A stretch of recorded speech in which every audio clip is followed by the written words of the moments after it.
Hi guys and welcome to another brand new video. Today's video is my August mini manga reviews. First up is Kenkabancho Otome Volume 2. I've spoken about this series before, but just in case, our main character is Hinako. She goes to start high school, she's excited to make some female friends, but on her way there she gets waylaid by a random dude, and this random dude turns out to be her twin brother that she didn't know she had. He is supposed to go to this all-boys school that is for delinquents, and he's basically too much of a pansy, so he sends her to go instead of him. We basically follow Hinako as she starts at the boys' school and as she makes friends and allies and starts to fight her way to the top. As far as I'm aware, the manga series is only these 2 volumes, which means this is the last one, which I'm quite sad about because I am quite enjoying this series. Yes, it's a little bit ridiculous at points, but it is kind of funny and it is entertaining. Volume 2 gives us a lot of relaxed, chilled out scenes, some bonding, everyone's friends now, and there's some funny scenes between the group as well. Obviously, we have surpassed the anime, or at least I'm fairly sure we've surpassed the anime. It's been a while since I've watched it. Overall, it's been entertaining. It's a little bit silly, but it is an easy read. It was enjoyable, and like I said, I'm sad that it's only 2 volumes and there have been some things left open that I kind of wish hadn't been left open if there's not going to be any more volumes. It also gave you like a million ships to ship, but like nothing happened. Next up is Servamp Volume 11. So our main character Maharu comes across this stray cat. He takes the cat in, takes it back to his house, feeds it, and then it turns out that this stray cat is not a stray cat at all. It's a servant vampire, aka a servamp. He names the cat Kuro, but Kuro's real name is Sleepy Ash. He is Sloth, and by giving the servamp a name and an item, meaning the bell, that kind of binds them together, but they haven't fully completed the contract. But obviously they go through some stuff, they end up completing the contract, they are bound together, and Maharu finds himself drawn in to this ancient battle. I had 2 pretty big shocks this volume. The first being that I actually found myself feeling sorry for Tsurugi. The second is that Mikuni is shady as. He kind of went from being a little bit weird and a little bit strange to just getting progressively shadier and shadier, and now I'm just looking at him like, okay. As for Toma, I think we knew he was shady last volume, but he has fully cracked this volume, like full on villain cracked. It is brilliantly done, if not a little bit predictable. It's kind of complete chaos as we join the volume and throughout the volume. Obviously Wrath has now joined the party and we get to see her true form, which is something I kind of wish we hadn't seen because it's a little bit creepy. This volume also provides a lot of shock twists. I mean, what the hell happened to Maharu? One minute he's there and then he's vanished and you're kind of like, okay, what happened? What's going on?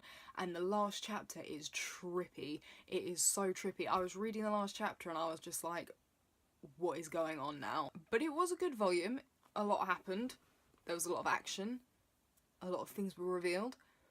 But it just ended a bit weirdly, shall we say. The Case Study of Vanitas Volume 4. The Case Study of Vanitas is 100% one of my favourite manga series. It is done by the same author / creator as Pandora Hearts.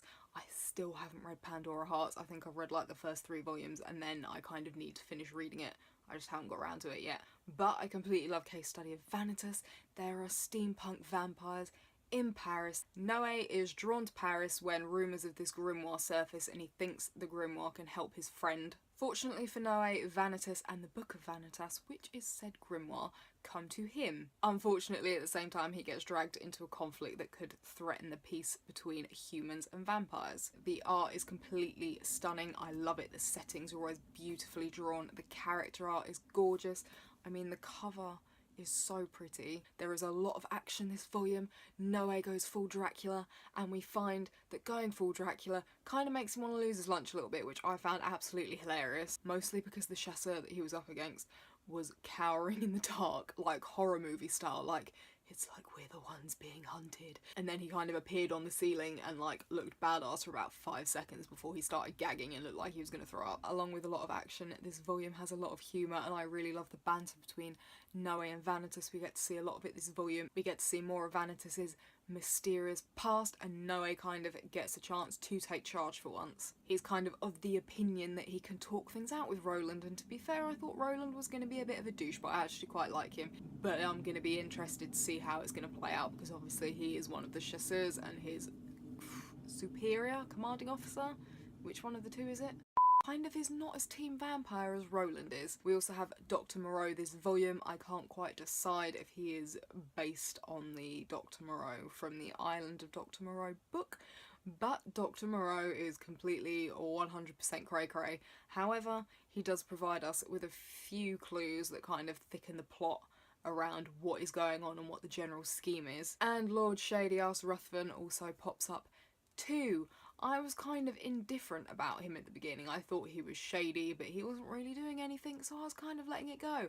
But this volume, he definitely has grabbed my attention, and not in a good way. He basically does something really nasty to Noe that's probably going to affect things quite negatively. And he does all of this while Vanitas is out on a date, because obviously Vanitas has not subscribed to the Bros Before Hoes thing, and he goes merrily off on a date, leaving Noe to meet up with Ruthven and allow this situation to occur.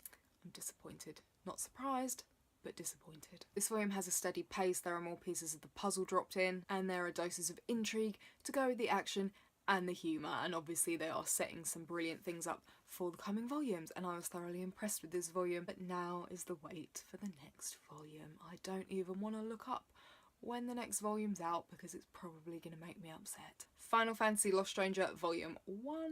Our main character Shogo works for Square Enix, and he has dreamed all of his life of helping to create a Final Fantasy game because he loves the games, he's a huge fan, but his job has him nowhere near doing any of that kind of work, and he's kind of reached the stage where he's a bit disillusioned, he's lacking enthusiasm, and his sister Yuko takes him out to kind of cheer him up, give him a pep talk. It's all going well, her plan is working, and then they get hit by a truck. And he wakes up to a Moogle in his face and the realisation that they are in a world that is a never-before-seen Final Fantasy world. I find that the art, when it's adapted from a game, is very game-like. I don't really know how else to describe it. I feel like it's a lot more basic and a lot more simpler, and oh, Tales of Zestiria is a prime example. But I was pleasantly surprised by the art for this particular volume. The cover is completely gorgeous.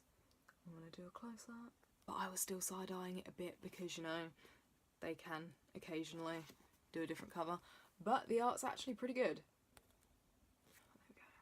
So like I said, I was pleasantly surprised by the stunning character designs and the art. I wasn't expecting it, and I really enjoyed it. Shogo himself is actually pretty relatable. He's basically all of us when we get too into a game, and I really enjoyed him as a main character. I liked his sister as well. Her nerdy talk was completely hilarious and really got me in the mindset of like, right, okay, Final Fantasy, let's do this. The volume itself is quite fast-paced.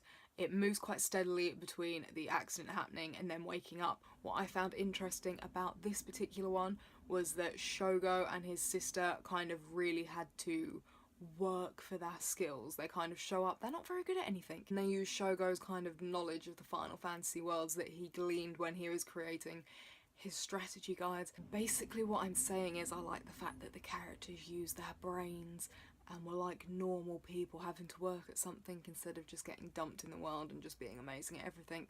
Kirito. The volume is not here to play.